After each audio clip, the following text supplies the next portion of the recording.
Nxënësit do t'i kthehen bankave shkollore të martën e 1 shtatorit.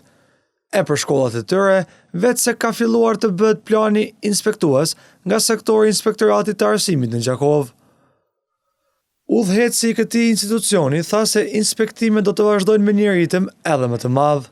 Të gjitha shkollat e kanë kryer vlerësimin e brendshëm, që është kusht për me bë vlerësimin e jashtëm dhe pothuajse në shtator do të fillojmë me pjesën më të madhe të shkollave për vlerësimin e jashtëm dhe kuptohet edhe inspektime tjera që kemi në planin dinamik, inspektimin administrativ, inspektimin tematik. Shpresojmë që inspektime emergjente s'kemi më pas, pra të gjitha këto shka paraqitet nevoja na jemi në gatishmëri. Përlleshi tregoi po ashtu për disa nga inspektimet që janë kryer në fundvitin shkollor. Ndërkohë kemi bërë inspektime tematike, inspektime administrative, ankesa fundi vitit karakterizohet me ankesat në nxënësve për punë suksesit, trajtohen edhe brenda një afati optimal mundohemi me u kthy përgjigje.